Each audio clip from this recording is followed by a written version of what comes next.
Welcome to this brief session on Chapter 3 of Voyage to Kazohinia. I'm Dr. Mandler. I just want to talk about one or two of the tests that the Hinds subject Gulliver to.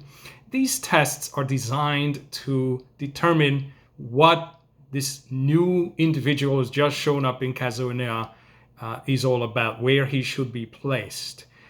Remember that he is brought into the hospital as a result of an episode at the restaurant in Chapter 2. He's so grateful to be fed after a prolonged period of time that tears of gratitude bubble up in his eyes, and the Hinds who are around him are totally freaked out by this. They are distressed, and immediately they send him off to the hospital to see what's wrong with him. We have a number of tests that he's subjected to.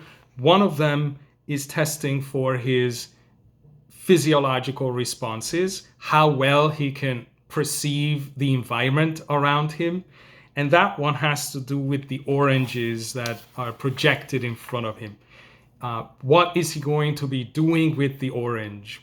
Is he going to smell the intoxicatingly good scent of the orange and reach out for one trying to eat it? Or is his reaction going to be to use the orange as a tennis ball, for example, or to plaster it on a wall and write orange art underneath it? This is what the Hinds are testing. He passes that test. There's another test where he's really enjoying a particular moment of being in nature, and then the Hinds bring into the picture various discordant and sounds that don't really fit this. And the reaction that Gulliver has is also one that passes their test. He's totally confused. Why is it that suddenly the chirping of the bird is replaced with honking of the horns? The one test that I want to focus on in a minute, or for a minute, is the moral test. The moral test of what is going on when a person wants to have lunch and somebody next to him comes up and grabs his lunch box and throws it away. And he does this not twice, not 3 times, but 4 times. And each successive time, you as the reader share in Gulliver's frustration and want to curse out the individual if you have a potty mouth. You want to put up some resistance, and the more aggressive of you may want to punch the guy.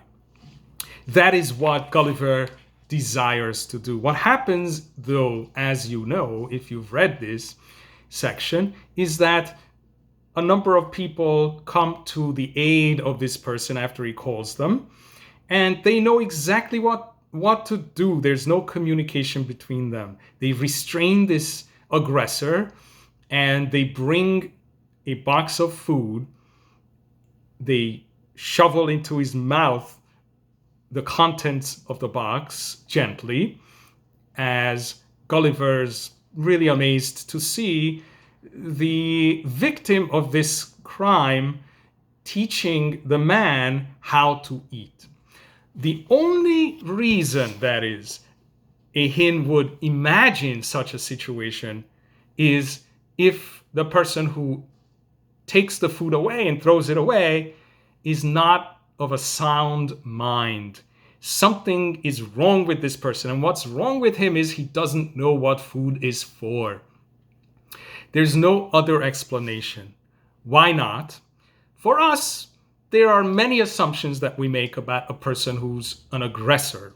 After all, we want to protect what is ours. Again, the cash nexus of reduction to monetary exchanges does not apply to the Kazohinians. They do not have possessions because they have everything already.